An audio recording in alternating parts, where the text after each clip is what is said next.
se o meu povo, que se chama pelo meu nome, se arrepender dos seus maus caminhos, se humilhar e orar, eu ouvirei dos altos céus, perdoarei os seus pecados e sararei a sua terra. Nós, não só nós, mas muitos estão com a terra doente, estão com a terra enferma, estão com a terra infrutífera, estão com a terra seca, estão com a terra dura, estão com a terra que, na verdade, é uma terra que não serve para nada. Alguns viraram uma terra deserta, porque o diabo quer fazer das pessoas uma terra deserta. O diabo quer fazer de você uma terra deserta. O diabo quer fazer de você uma terra doente. O diabo quer fazer da tua família uma terra doente. O diabo quer fazer do teu casamento uma terra destruída. O diabo quer destruir a tua vida por completo. Ele quer destruir o teu espírito, ele quer destruir a tua alma e ele quer destruir o teu corpo. Esse é o grande objetivo de Satanás, e ele tem conseguido fazer isso com muitas pessoas. João capítulo 10, versículo 10. O ladrão vem para roubar, matar e destruir, mas Jesus veio para dar vida e vida com abundância. O ladrão é exatamente o trabalho de Satanás. O roubo é o que Satanás faz na vida das pessoas. E as pessoas são roubadas quando elas se afastam de Deus. Quando as pessoas elas começam a se afastar de Deus, elas começam a ser subtraídas por Satanás. Tem gente que até fala: ah, mas que Deus está me castigando. Não, Deus não está te castigando. Simplesmente você está se afastando de Deus e Satanás está te subtraindo. E Deus nessa história? Deus está no mesmo lugar que Ele sempre esteve. Olha para quem está do seu lado e fala assim: Deus, Ele está no mesmo lugar que Ele sempre esteve. Deus continua sendo Deus, Deus continua sendo fiel, Deus continua sendo o Senhor, Deus continua o dono do ouro, o dono da prata, o Senhor de toda autoridade, o Deus da família, o Deus da provisão, Jeová Jireh. Ele continua sendo o Deus que vai à frente do seu povo, o Deus que quando o povo se aproxima dele, a presença dele é palpável. Ele é um Deus diferente, Ele é um Deus vivo, Ele é um Deus que anda junto conosco, nós ouvimos a voz dEle, nós sentimos a presença dEle. É um Deus diferente, é um Deus de vitórias, é um Deus que permite a gente passar pelas lutas, mas também é um Deus que nos dá vitória, é um Deus que faz promessas, e é um Deus que cumpre essas promessas. Claro que às vezes o tempo passa, e às vezes parece estar demorando, mas Ele cumpre todas as suas promessas.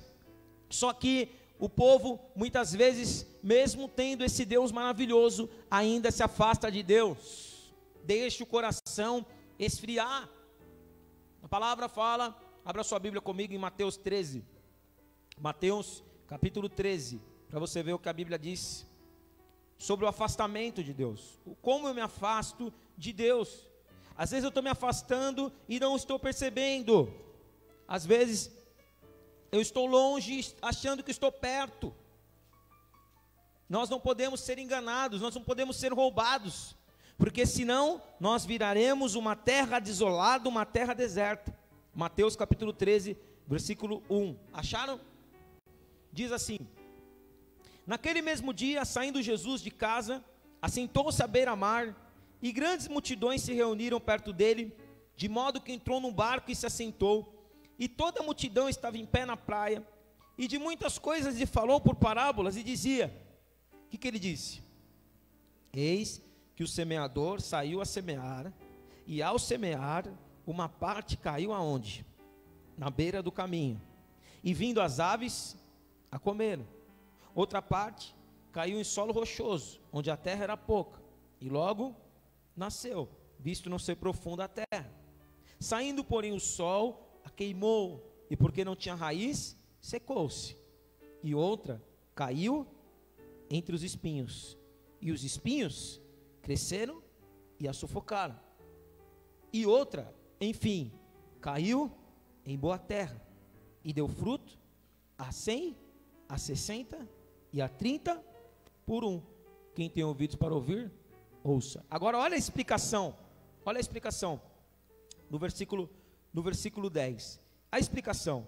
Então se aproximaram os discípulos e lhe perguntaram: por que lhe falas por parábolas? Ao que respondeu: porque a vós outros é dado conhecer os mistérios do reino dos céus, mas àqueles não lhes é isso concedido.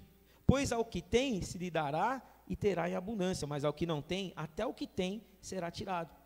Por isso lhes falo por parábolas, porque vendo não veem, ouvindo não ouvem e nem entendem, de sorte que neles se cumpra a profecia de Isaías: ouvireis com os ouvidos e de nenhum modo entendereis, vereis com os olhos e de nenhum modo percebereis. Por quê? Leia o 15. Porque o coração desse povo está endurecido, de mau grado ouviram com os ouvidos e fecharam os olhos, para não suceder que vejam com os olhos e ouçam com os ouvidos e entendam com o coração e se convertam e sejam por mim curados. Olha, não é a mesma coisa que a gente está lendo no Velho Testamento, o Senhor dizendo que quer curar, mas não pode curar. Por quê? Porque o coração do povo está endurecido. O povo, olha o que ele fala aqui: o povo ouve de mau grado. O que é ouvir de mau grado? Versículo 15, o que é ouvir de mau grado? De mau grado ouviram com os ouvidos. A pessoa que você prega a palavra, ela não está nem aí, ela escuta e ela não está nem aí, ela despreza a palavra de Deus. Na verdade, ela sabe aquele filho rebelde? Filho rebelde é assim, você fala e ele fica com cara de saco cheio para você. Quantas mães sofrem com os filhos rebeldes, pais que sofrem com o filho rebelde, que vai falar com o filho acha que sabe mais do que o pai ou que a mãe, e aí fica com aquela cara assim, tipo: velho, vai terminar quando, velho, de falar? Ô mãe, vai terminar quando, sua velha, de falar? Quer dizer, é a mesma coisa que a gente faz com Deus. Deus fala para nós e muitas vezes a gente fica com cara de: ah, tá bom, Deus, você não sabe de nada não, vou viver minha vida do jeito que eu quero, o que importa é ser feliz, entendeu?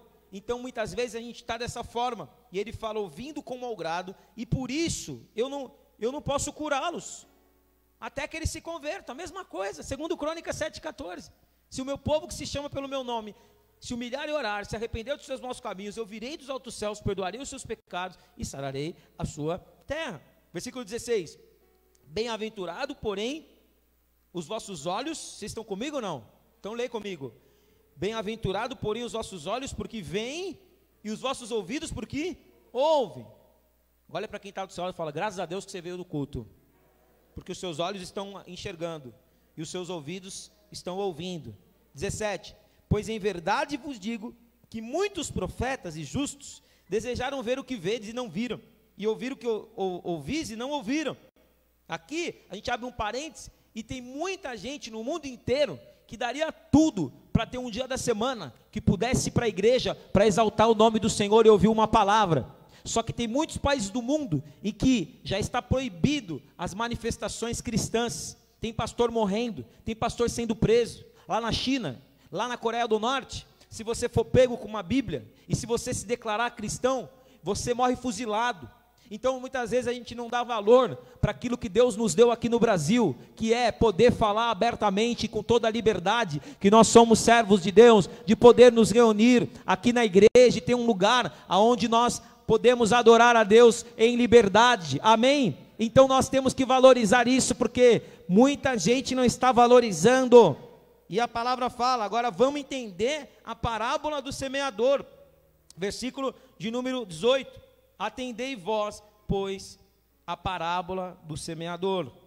A todos os que ouvem a palavra do reino e não a compreendem, vem o maligno e arrebata o que lhes foi semeado no coração. Este é o que foi semeado à beira do caminho. Então, ou seja, o que ele está dando um exemplo aqui? A semente que caiu à beira do caminho, fala que veio um pássaro e roubou a semente. Então aqui Jesus, ele conta essa parábola para a multidão, só que a multidão não entendeu nada, a multidão não entendeu, nem os discípulos entenderam. Só que você vê como a multidão estava anestesiada por desejar Jesus, não pelo que Jesus era, não pelo que Jesus tinha para ensinar para eles, porque eles não entenderam nada, mas também não fizeram questão. O que eles queriam era um milagre de Jesus. Eles queriam que os cegos fossem curados, eles queriam que os surdos fossem curados, eles queriam que os paralíticos andassem. Mas na verdade, o que traria salvação para eles não era o milagre. O que traria salvação para eles era eles entenderem esse ensinamento, mas eles não se preocuparam em entender o ensinamento. Mas os discípulos, diferentemente, já estavam com Jesus pelo que ele era, não pelo que ele podia fazer. Então, quando a multidão foi embora, os discípulos perguntaram: Senhor, ensina para nós, nos explica essa parábola, porque a gente não entendeu nada. E ele, como se ele dissesse: mas vocês acham que a multidão entendeu? A multidão também não entendeu. Eles foram embora porque eu já fiz o que eles queriam. A bênção que eles vieram buscar, eu já dei para eles. E para eles está bom isso. Para eles está bom isso. É como quando chega a época de eleição, o cara não quer votar com consciência. Se o cara der para ele um pão com mortadela, um copo de refrigerante, ou R$100, ou prometer alguma coisa se ganhar, tem gente que está assim: não preciso nem saber o que você tem para fazer, eu não preciso nem saber o seu plano de governo, eu não preciso nem saber que faculdade que você estudou, eu não preciso nem saber o que está dentro do teu coração, eu só quero o que você pode me dar, eu só quero resultados momentâneos. E é assim que está vivendo muita gente, atrás de Jesus, só por resultados momentâneos. Mas essa multidão, Jesus também não está fazendo questão que eles entendam, porque Jesus falou: não, eles vão ouvir com os ouvidos, mas não vão entender, não vão perceber, o coração deles está duro, eu já entendi isso, e eu também não estou querendo curar, porque eles também não querem ser curados. Mas se vocês quiserem, para vocês eu vou explicar, e aí se vocês abrirem a mente, vocês vão entender, e aí vocês serão curados, e aí vocês serão salvos, e aí vocês serão diferentes, e aí vocês vão andar comigo, e aí realmente a vida de vocês não vai ser abençoada um dia só não, mas a vida de vocês vai ser abençoada até a eternidade. Aleluia. E ele fala aqui no versículo de número 19 então, que a pessoa que recebe a semente e cai essa semente à beira do caminho, vem o pássaro e rouba a semente. E o pássaro quem é? O diabo. Tem gente que vem na igreja, recebe a palavra, recebe aquela palavra, aquela semente, aquela palavra fez sentido, aquela palavra que ela crê que vai mudar a vida dela, ela recebe a palavra, naquela noite, ela fala assim: não, hoje a minha vida começa a mudar. Mas muitas vezes, quando ela sai na rua, quando ela termina o culto, que ela sai na rua, às vezes depois de 5 minutos, vem o pássaro vem, Satanás vem, o diabo vem e pum, rouba a semente do coração dessa pessoa. A pessoa saiu feliz da igreja, mas o pássaro veio e roubou essa felicidade. Quantas vezes a gente recebe a palavra, sente a presença de Deus, recebe aquele refrigério nas nossas almas, aquele consolo do Espírito Santo na nossa vida, a gente sai lá fora, de repente, um carro vem dar uma fechada na gente, de repente vem uma ligação para uma má notícia, que no outro dia, de repente, naquela mesma semana, pum, é mandado embora da empresa, de repente, as más notícias começam a chegar, e aí muitas vezes, Satanás rouba aquela semente que você tinha recebido, e essa é a semente que é lançada à beira do caminho.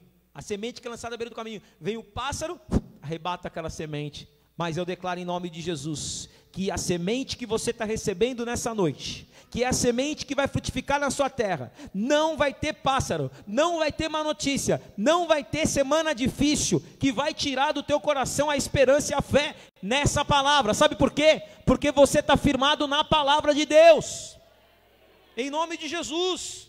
Segundo, versículo 20, o que foi semeado, estão comigo ou não? O que foi semeado em solo rochoso, esse é o que ouve a palavra e a recebe com alegria. Mas, leia o 21, mas não tendo raiz em si mesmo, sendo antes de pouca duração, em lhe chegando a angústia ou a perseguição por causa da palavra, logo se escandaliza.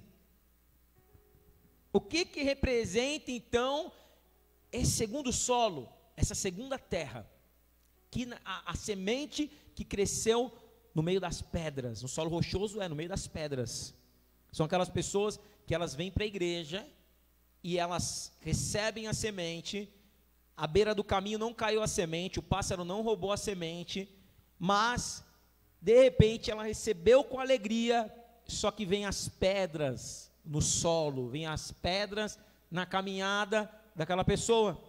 Por isso que às vezes tem gente que vem para a igreja e vem naquele gás, vem apaixonado por Jesus, vem e fala: pastor, eu amo estar no culto, eu amo louvar, eu amo falar de Jesus, eu amo receber a palavra, nossa, era tudo que eu queria, encontrei o meu lugar, esse é o lugar da minha bênção, não vou faltar em um culto, vou para o encontro com Deus, vou passar o Natal na igreja, vou passar o culto da virada na igreja, vou trazer minha família inteira para a igreja, vou falar de Jesus para todo mundo que eu conheço, vou falar o quanto Jesus é bom, vou falar o quantos milagres Jesus tem feito na minha vida, a paz que eu estou sentindo é uma impagável. A pessoa começa dessa forma, mas quando as pedras começam a aparecer no seu caminho, e pedras representam lutas, pedras representam tribulações, pedras representam perseguições, porque quando você está seguindo a Jesus, você tem que ter uma consciência, uma certeza: você vai ser perseguido, e outra certeza: o mundo vai te odiar, tudo porque você recebeu Jesus, e Jesus falou: se eu, mestre, fui perseguido, vocês, meus discípulos, também serão.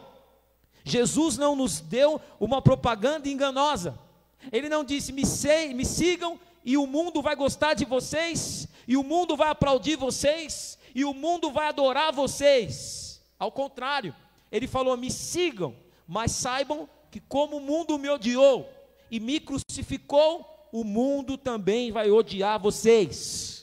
E aí entra a palavra de Atos dos Apóstolos, a palavra de Tiago, que fala: quando vocês passarem por alguma tribulação, não fiquem agindo como se alguma coisa estranha estivesse acontecendo, porque assim aconteceu com os servos de Deus e os profetas que viveram antes de vocês. E eu já falei várias vezes aqui, eu preguei aqui sobre os 12 apóstolos do Cordeiro, os 12 apóstolos de Jesus Cristo que foram chamados, cada um morreu de uma forma.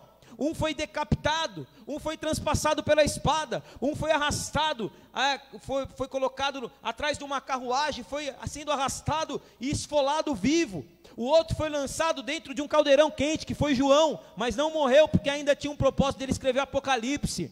Então Pedro foi crucificado de ponta cabeça. E muitas vezes tem gente que começa a servir a Deus com alegria, mas na primeira luta já fala: eu não sei se Deus está nesse lugar, eu não sei, eu acho que eu me empolguei demais, eu acho que eu estou indo muito para a igreja, eu acho que eu vou cuidar mais da minha vida, eu acho que, sei lá, a gente faz, a gente não é reconhecido, o pastor fala que Deus abençoa, não estou vendo bênção na minha vida, não estou vendo nada mudar. Irmão, em nome de Jesus, para de ser um crente mimimi. Deus quer amadurecer a tua vida espiritual, e quem tem vida com Deus, não tem pedra que faça ele desistir da sua fé, do seu chamado e daquilo que ele crê. E hoje o Senhor está falando que Ele quer que você vença as pedras do caminho, porque essas pedras, elas vão ser tiradas se você permanecer posicionado. Glória a Deus. Tem gente que não pode ouvir nada, tem gente que não pode falar nada, qualquer coisinha já fica triste, já fica chateado, está amarrado isso em nome de Jesus, porque Deus não nos chamou para ficar cheio de indissocrasia. Você sabe o que é indissocrasia? Pastor Éder é cultura. Indissocrasia é doença na alma, indissocrasia é a pessoa que se ofende com tudo, aquela pessoa, né, melancólica, aquela melancolia, aquela pessoa que, sabe, está amarrado. Em nome de Jesus, vamos crescer espiritualmente. Deus tem grandes coisas para fazer na nossa vida. Deus não te chamou para você ficar desanimado na tua fé. Sai desse desânimo, sai desse marasmo que você está. Lembra quando você entrou, como você era apaixonado por Jesus? Todo relacionamento começa com paixão, Mas claro que eu não vou ser, não sou mais apaixonado como eu era. Nem é para ser, porque toda relação começa com paixão, mas depois melhora e amadurece e vira amor. E agora eu não estou mais apaixonado por Jesus, eu amo Jesus. E paixão, quando você namora, é pipipi, vamos junto, não sei o que, dá a mão, eu te amo, ai meu peitinho. Mas depois, quando casa, não tem mais isso, né? Meu pipipi, né? Mas a gente tem certeza do amor que a gente sente um pelo outro. Não eu e ele, assim, no relacionamento. A namorada dele está ali. Então o pessoal fala, nossa, esse pastor aí é liberal, né? Falou que ama o tecladista, né? Nosso relacionamento. Quando você casa, ou você que é casado, é igualzinho quando você namorava. Se for, ensina aí, né? Conta aí o segredo. Tem dia que você não pode ver a pessoa na frente, não é? A voz dela te irrita. O jeito dela te irrita. Não é verdade? Mas suportai-vos uns aos outros no amor. É assim na igreja. Quando você chega na igreja, que você começa a conhecer, todo mundo é legal. Mas o tempo vai passando, você começa a ver o quê? Os defeitos. É a mesma coisa que quando você faz um amigo, uma amiga. Ai, nunca encontrei uma pessoa tão legal igual você, menina. É ou não é? Passa 6 meses. Você fala, nossa, vamos andar com essa pessoa não, que pessoa grudenta. Nossa, quer ficar sabendo da minha vida. Olha lá, comprou a blusa da mesma cor que a minha. Ai, que pessoa chata. Por quê? No início era tudo maravilha. Passa 1 ano, passa 6 meses, aí o que vai prevalecer? A maturidade. E o que Jesus está falando para nós? Crente que desanima por causa das pedras, ainda não aprendeu o que é evangelho. Evangelho é renúncia. Evangelho é pegar trânsito para chegar no culto. Evangelho não tem essa de distância onde eu moro. Eu morei 4 anos em Osasco, 5 anos em Osasco, e vinha todo domingo 2 horários. Vinha e não vinha só de quarta, vinha de terça e quinta. Era culto, Rony, de terça, quinta e domingo. E foram 5 anos assim, para chegar onde a gente está hoje. É pagamento de preço. Aí depois tem gente que acha que a gente caiu de paraquedas. Tem gente que quer vir ensinar a missa para o padre. Pastor, podia fazer assim, assado. Eu sou aberto às ideias. Mas não vem querer descobrir a lâmpada, que ela já foi descoberta. Não vem querer inventar a bicicleta, porque já foi inventada. Nós temos só 6 anos, meu irmão, mas tem muita coisa que a gente já andou e já está lá na frente. Tem muita coisa a aprender, tem muita coisa a subir os degraus. Só que tem muita pedra que a gente já venceu. Amém? E nós temos que estar abertos para os novos desafios que Deus tem para as nossas vidas. Não adianta a gente olhar e falar, parece que a gente não saiu do lugar, irmão. Só parece, porque a gente já andou 6 anos. Nós andamos 6 anos. Nós estamos melhores, muito melhores do que quando a gente começou. Porque se a gente não estivesse na presença de Deus, sim, a gente ia ficar parado, paralisado, estagnado no lugar. Mas como a gente está com a presença de Deus, não tem um só dia que a gente não avança. E eu sei que o Senhor te chamou, porque Ele quer ver você avançando em todas as áreas da tua vida, e não vai ter pedra que vai impedir o teu caminho. Oh, aleluia! Deus está te fortalecendo, e no meio dessa luta que você está passando, você vai sair melhor, você vai sair mais fortalecido, a tua fé em Cristo vai aumentar cada dia, cada culto mais, e você vai começar a ver a fidelidade de Deus. Glória a Deus. Que mais? Versículo 21. Versículo 22. O que foi semeado entre os espinhos. Leia. É o que ouve a palavra, porém a fascinação das riquezas sufocam a palavra e ela fica infrutífera. 23. Mas o que foi semeado em boa terra é o que ouve a palavra e a compreende, e este frutifica e produz a 100, a 60 e a 30 por um. Senhoras e senhores, varões e varoas, ovelhas e ovelhos, trigos e joios, tomem cuidado com as ofertas de Satanás.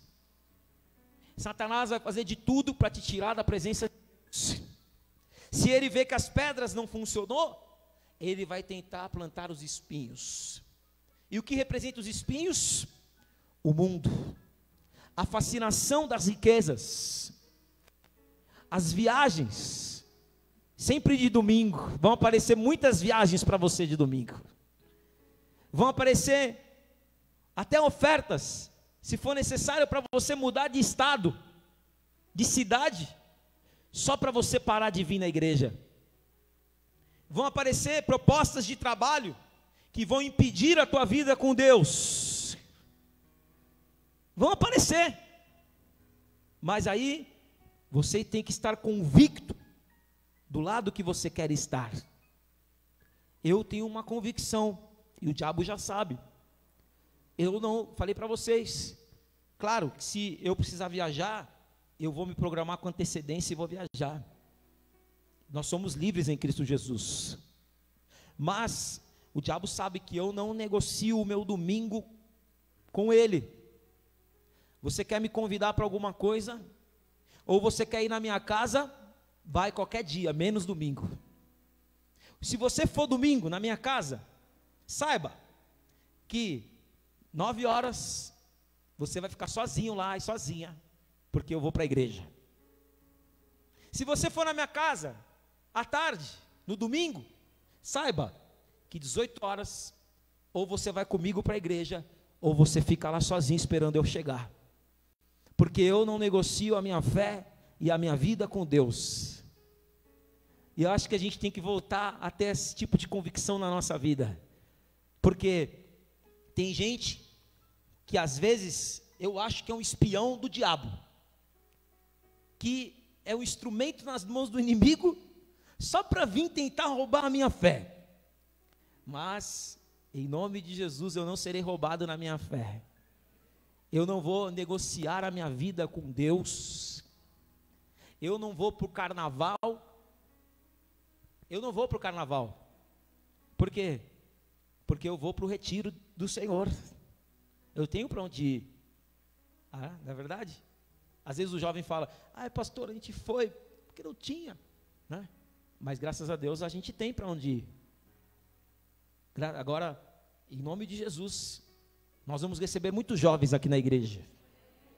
E nós precisamos fazer, né? Esses dias a Thaís até falou que ela foi num lugar aí, tudo, que tinha muito jovem. Eles foram buscar um avivamento. E vamos trazer esse avivamento. Vamos fazer aqui acontecer. Vamos fazer show aqui. Show, não falo show carnal, né? A gente fala a palavra show aquele entendimento carnal. Não, um show para quê? Para que jovens venham e sejam resgatados. A maioria dos crimes que tem acontecido aí, de roubo seguido de morte, é tudo moleque de 15, 16 anos. Então nós como igreja, nós vamos resgatar esses jovens, esses príncipes, que estão nas mãos do inimigo, e trazer eles, para eles agora não serem mais ladrões no mundo, mas serem ladrões de vidas para Jesus. E eu declaro em nome de Jesus que a igreja veio para fazer isso. Por isso que nós não vamos ter cara de igreja, nós não vamos ter estereótipo de igreja. Você não vai precisar vir tocar de terno e gravata. Por quê? Porque nós estamos aqui para ganhar aqueles que a religião colocou de lado. Nós estamos aqui para ganhar aqueles que uma igreja tradicional, eles nunca entrariam, até porque, se eles entrassem, os próprios frequentadores já olham de uma maneira: o que você está fazendo aqui? Mas aqui não, Aqui é a igreja para o drogado, para o bêbado, para o destruído, para o ladrão que quer se converter, para a prostituta. Aqui é a igreja para os loucos que o mundo não entende. Aqui é a igreja apostólica que Deus levantou, e você faz parte dessa igreja que não tem um estereótipo, que não tem um jeito de vestir, um jeito de falar, que não tem um jargão na sua boca, mas que tem a essência de Jesus Cristo. E eu sei, irmãos, tem a presença do Senhor Jesus está aqui nessa noite. Nós estamos vivendo um tempo, a gente já está orando e jejuando pelo nosso encontro com Deus. Vocês estão sentindo uma presença diferente aqui nessa noite do Espírito Santo? Eu estou sentindo a presença do Espírito Santo. E eu sei, vamos ficar de pé que eu preciso terminar, que eu falei que não vou passar das 9h30. Já são 9h30, então são 9h29. Eu quero orar. E eu termino dizendo: a semente que caiu em boa terra. Que boa terra que é essa? Ela não estava doente no começo da palavra? Deus falou que eu curarei a sua terra. Mas ele termina falando: existe uma boa terra. Ou seja, você não é a terra que o diabo fala que você é. Você é uma boa terra. Você não é o drogado que o diabo queria que você fosse. Você é uma boa terra. Você não é o bêbado que não ia conquistar nada na vida. Você é uma boa terra. Você não é aquilo que até mesmo pessoas da sua família falaram: ih, não vai dar em nada. Você não é uma terra acabada. Você é uma terra que vai frutificar.